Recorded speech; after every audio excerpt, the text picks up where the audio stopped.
حسن فايق في تمثيلية كتبها عزة السيد إبراهيم ويخرجها السيد بدير. تقاليع الستات. شوف مين يا سيد. حاضر يا فندم. مين يا سيد؟ ده الأستاذ كمال شاكر والست حرمه يا فندم. كمال شاكر؟ أيوه يا فندم. أهلا وسهلا. طب ومستني إيه؟ خليهم يتفضلوا. أهلا أهلا، هما فين؟ اتفضلوا يا فندم.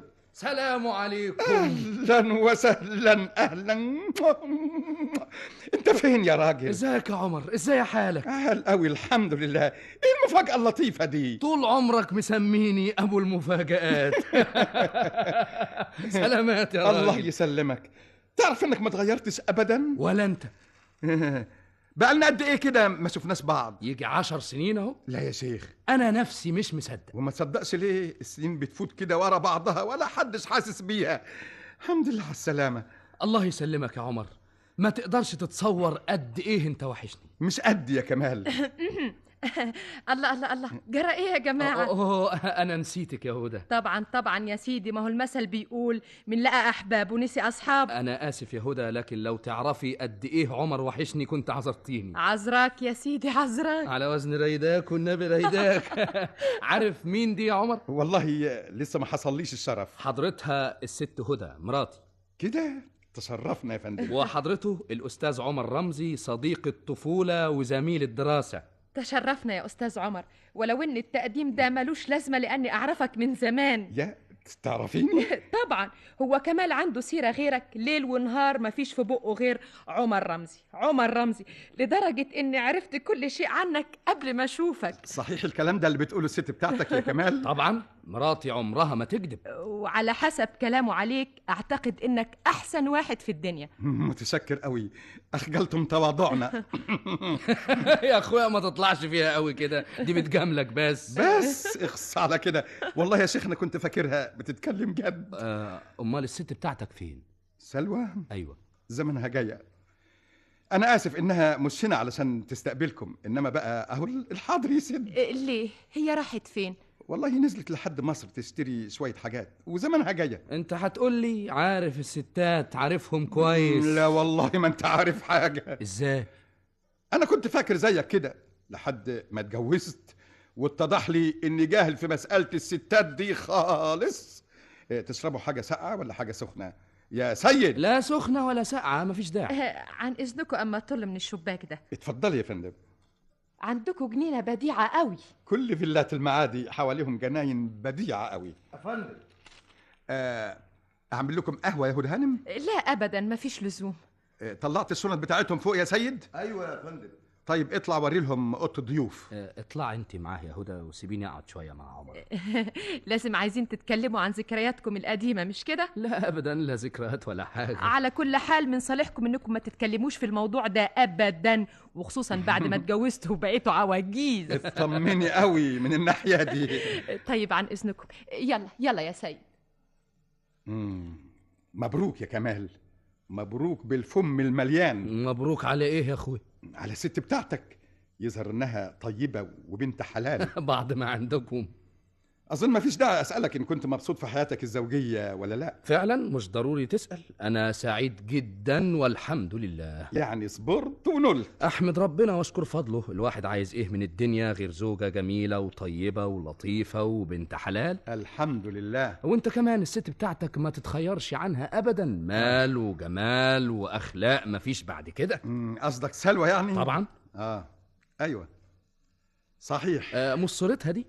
ايوه هي. اصلي ما شفتهاش الا مره واحده بس يوم فرحك. من بختك يعني، قصدي يا بختك، يا بختك بمراتك يعني. الحقيقه الفضل لله، احنا الاتنين موفقين في جوازنا جدا. احكم على نفسك بس من فضلك. الله، ايه الحكايه؟ انت مش مبسوط؟ مبسوط بالعكس، مبسوط قوي قوي، مبسوط جدا. بس يعني ايه؟ مفيش حاجة. انت هتخبي عليا يا عمر؟ هو انا غريب؟ خلينا نتكلم في موضوع تاني مش احسن؟ غريبة، ده انا كنت فاكر انك اسعد زوج في الدنيا. من جهة السعادة فانا سعيد والحمد لله، بس يعني مش اسعد زوج في الدنيا زي ما بتقول. ليه يعني؟ خد لك سيجارة. متشكر. قول لي بقى ايه الحكايه؟ ويا شيخ سيبك ولع.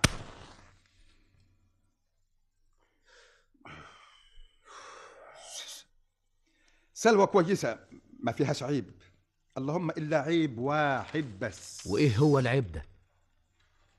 لما تطلع في تقليعة تنسى نفسها وتنسى جوزها وتنسى بيتها وتنسى كل شيء. كده كده؟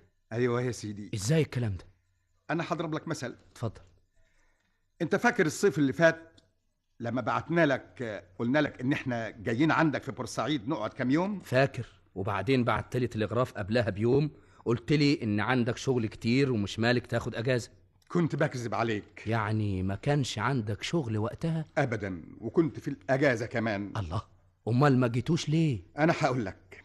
في الوقت ده كانت سلوى غاوية تشوف البخت بالكوتشينة. طب وش جاب ده لده؟ قبل ما ننوي نسافر بيوم كنا محضرين الشنط، وبعدين صاحبتنا دي فتحت الكوتشينة قدامها وبصت فيها ومصمصت بشفايفها وقررت إننا مش مسافرين. ليه يا ستي؟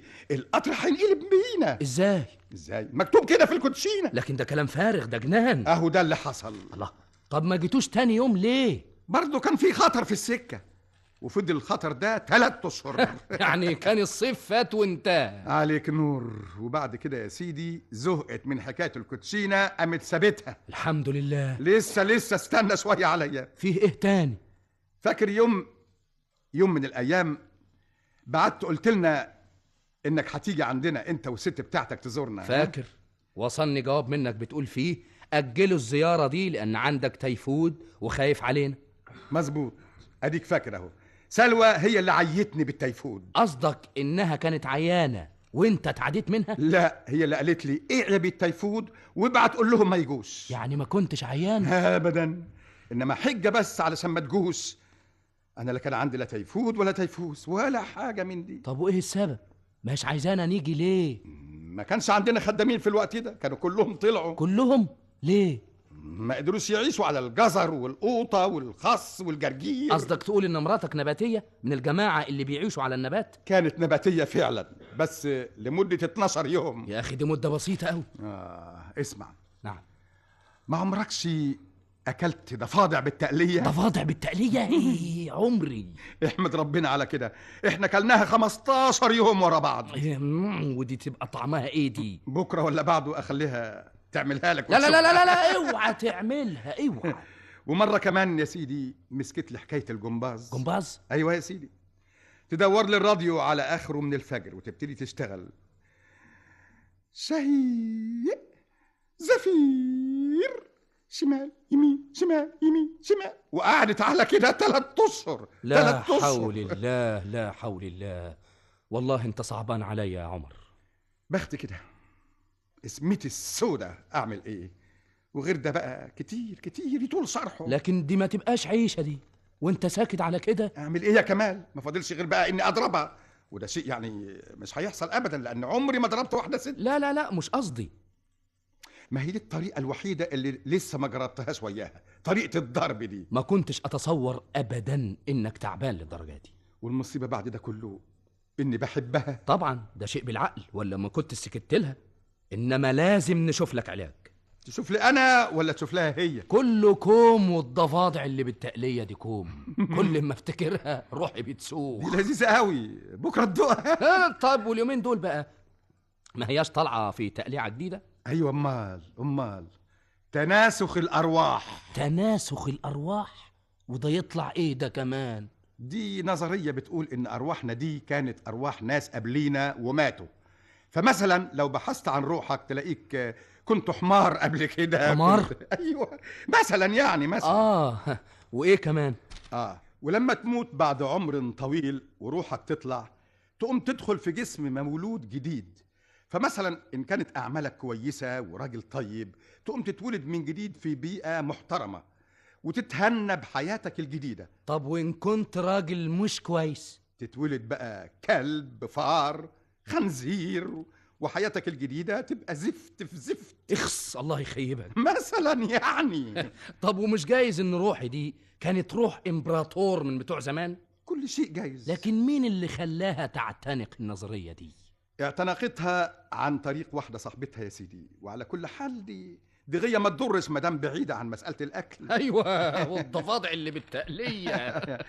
والنهاردة بالذات معزومة على الغداء عند واحدة صاحبتها من بتوع تناسخ الأرواح، اسمها رمزية عبد العال. اسمع يا عمر، انا متهيألي ان مراتك دي عندها هفة. كنت فاكر كده أنا، إنما اتضح لي بقى غير كده. لكن دي اعمال مجانين.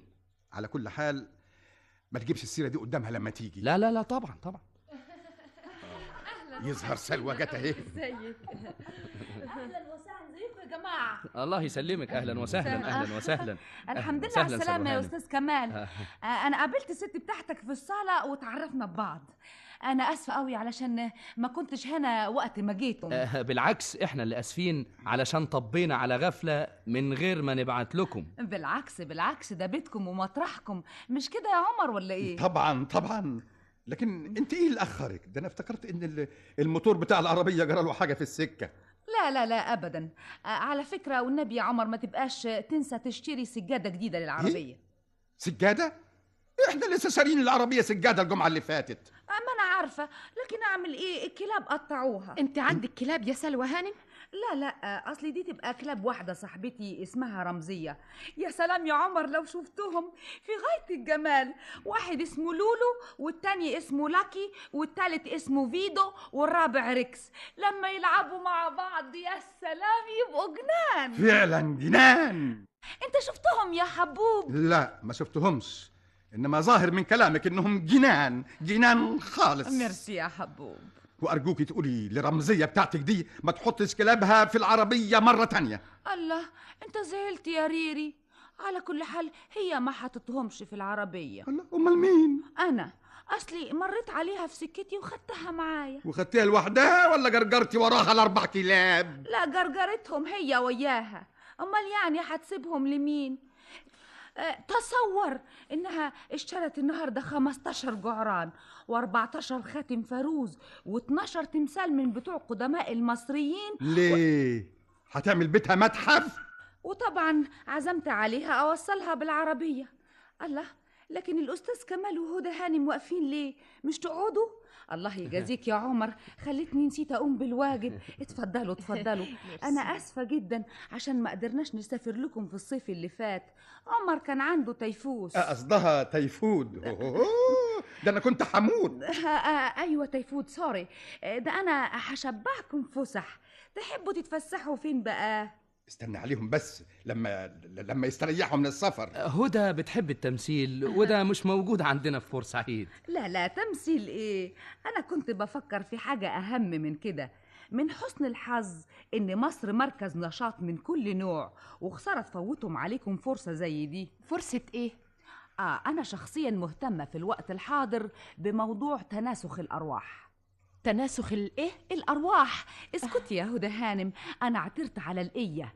في واحد اسمه الدكتور معتوق فاتح عيادة في السيدة زينب، يعتبر مرجع في المسألة دي. سلوى، كمال والست بتاعته تعبانين من السفر ولا عندهمش وقت للكلام الفارغ ده. لا بالعكس، ده موضوع لطيف جدا. ميرسي. يا ريتك كنت معانا النهارده يا عمر وسمعت بودانك نتيجة البحث اللي قام به الدكتور معتوق. بحث ايه كمان؟ بحث خاص بالماضي بتاعي انا ورمزية. مسكينة رمزية، ما تقدرش تتصور قد ايه عيطت مسكينة لما عرفت ان جوزها مات وهو صغير. هي متجوزة؟ لا لسه بنت. امال جوزها مات وهو صغير ازاي؟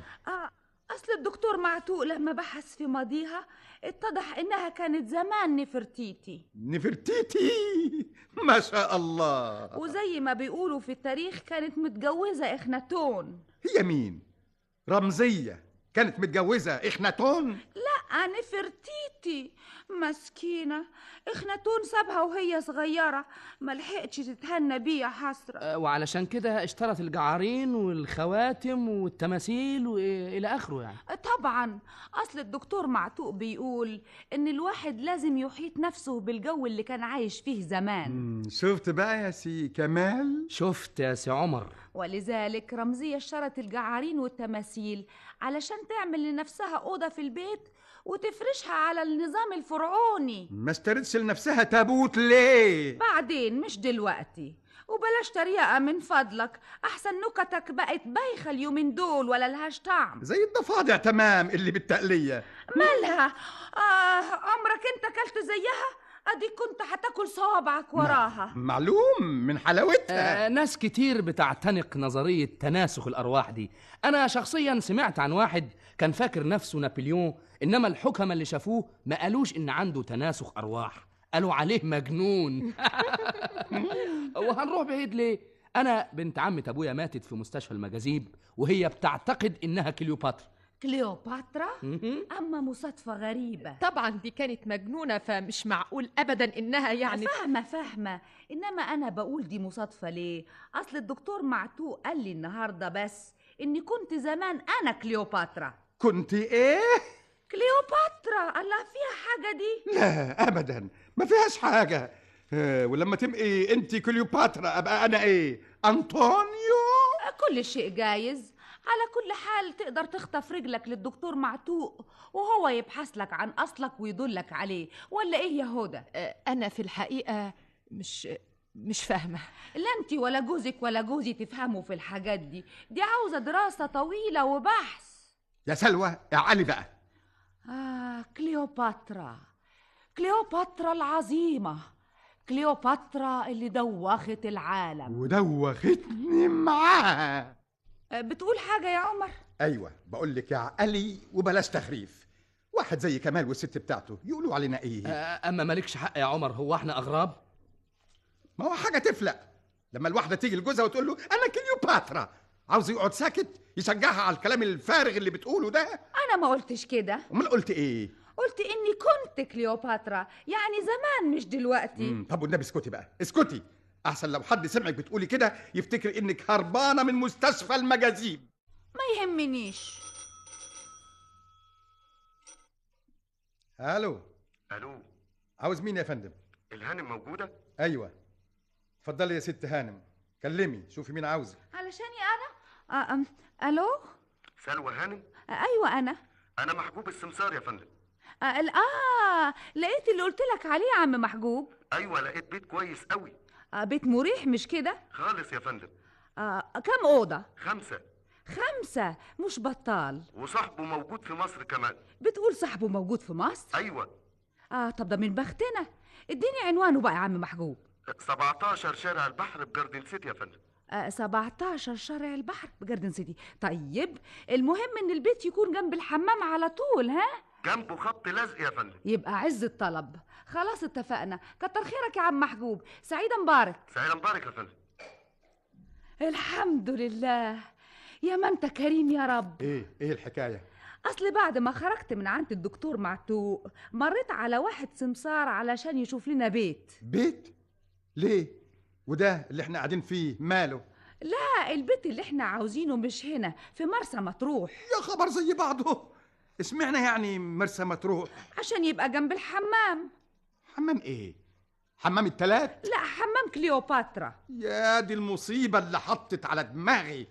شاهد يا سي كمال، شاهدة يا ست هدى.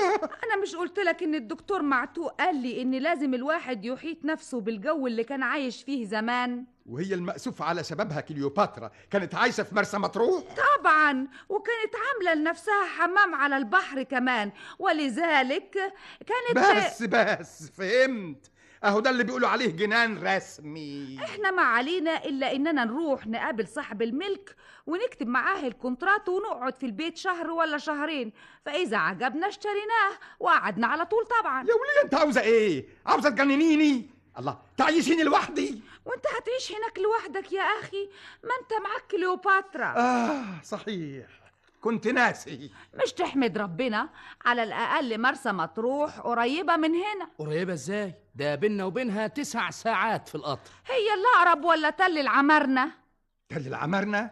تل العمرنة ده ايه كمان؟ ما هي رمزية هتسكن هناك لانها كانت ساكنة هناك قبل كده. رمزية كانت ساكنة في تل العمرنة؟ طبعا، ايام ما كانت نفرتيتي. لا لا لا لا لا ابدا، دي مرسى مطروح اقرب بكتير من تل العمرنة، ولو اني معرفش تل العمرنة دي تبقى فين. قولي له والنبي يا هدى. تقول لي ايه وتعد لي ايه؟ انت هتجننيني معاكي؟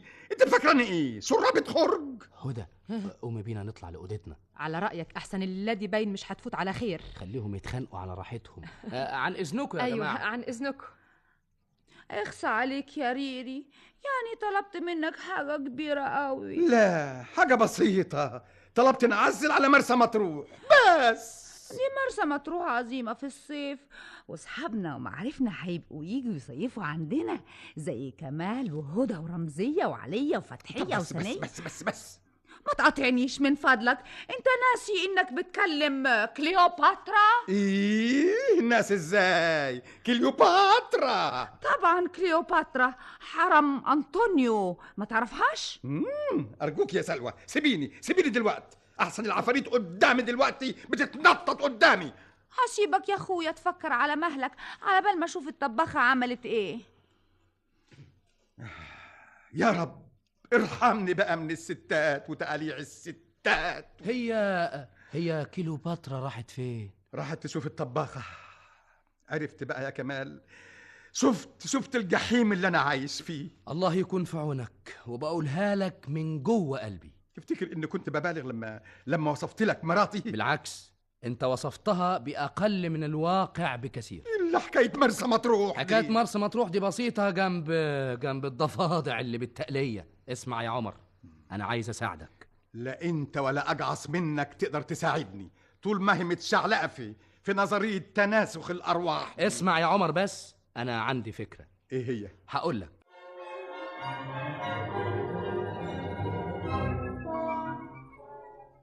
ايه رأيك بقى يا هدى في الفكرة دي؟ والله هي فكرة مدهشة. مستعد تنفذها يا أستاذ عمر؟ انا شخصيا مستعد قوي انفذها، بس إيه؟ بس خايف أحسن الحكاية تتقلب بغم. من امبارح وأنا عمال أقنعه مفيش فايدة. لا أبدا، مش جايز الفكرة البسيطة دي تنفع وتعيشوا مع بعض كويسين. طيب واذا قلبت بغام؟ يا سيدي ما تخافش. هي راحت فين؟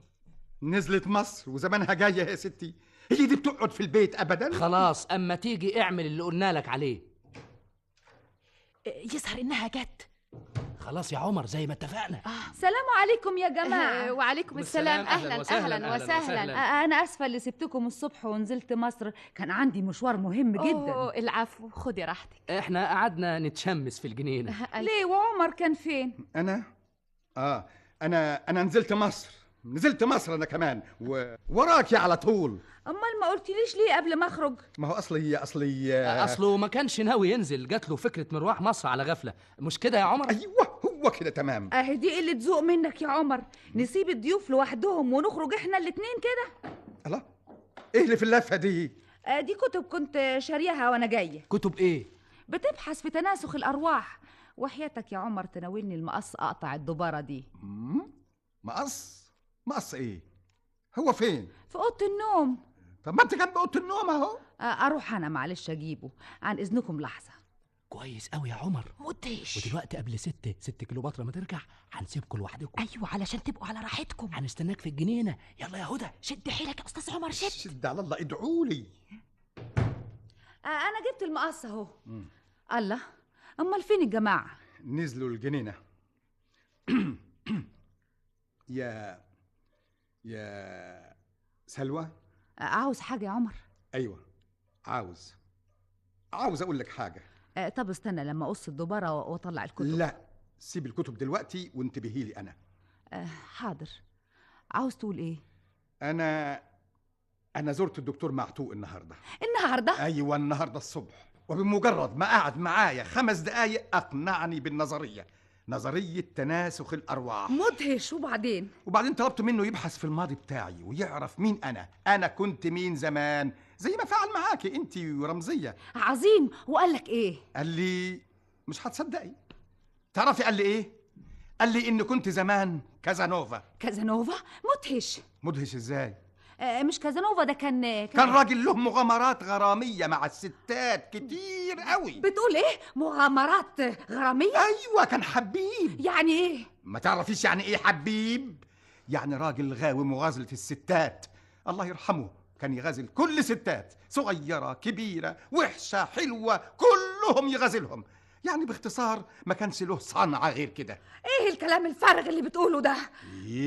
اسالي الدكتور معتوق، هو يقول لك. هو اللي قال لك كده؟ هو اللي قال لي كده.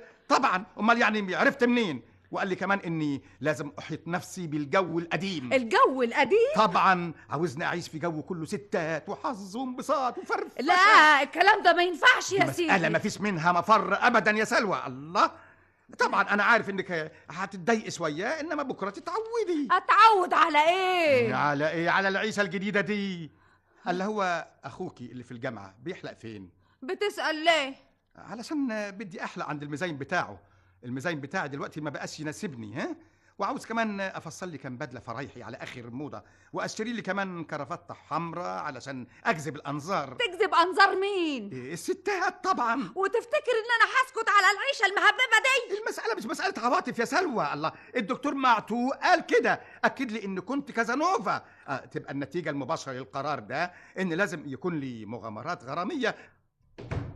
لا مؤاخذة، نسيت الجوانت بتاعي. الجوانتي؟ اهو يا هدى هانم، اهو اتفضلي. متشكرة. اقول لك خليني البسهولك.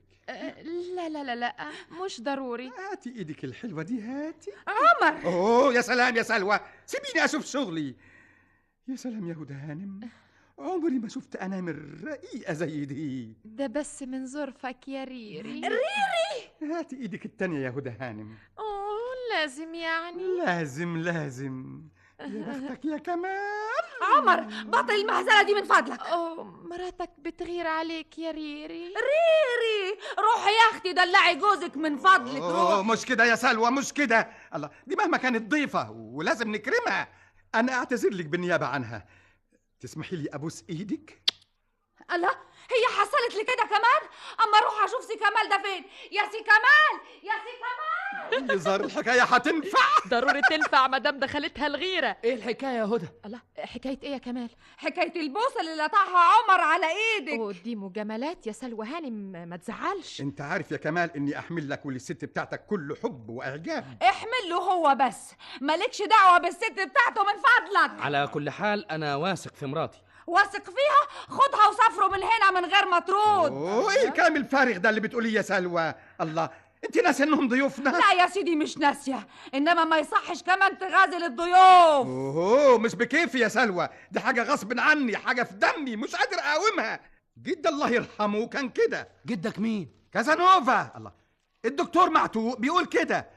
اما رحت له الصبح قال لي ان كنت زمان كازانوفا. خلاص بقى يا سلوى هانم، يبقى معذور. انت مش معتنقه نظريه تناسخ الارواح؟ لا يا سيدي، اذا كانت النظريه دي هتضيع مني جوزي يبقى بلاش منها. بلاش منها هي بس، ولا بلاش من كل التقاليع اللي تطلعي لي فيها كل يوم والتاني؟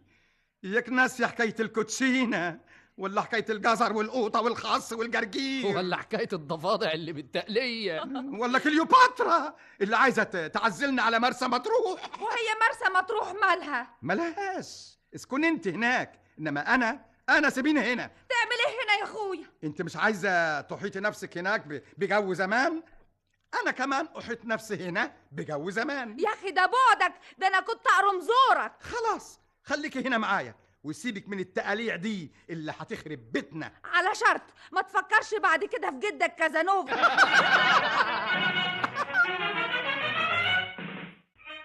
استمعتم إلى تمثيلية تآليع الستات كتبها عزة السيد إبراهيم وأخرجها لكم السيد بدير. قام بالتمثيل أمينة نور الدين، سناء جميل، عبد المنعم إبراهيم، جمال محمود، بالاشتراك مع حسن فايق.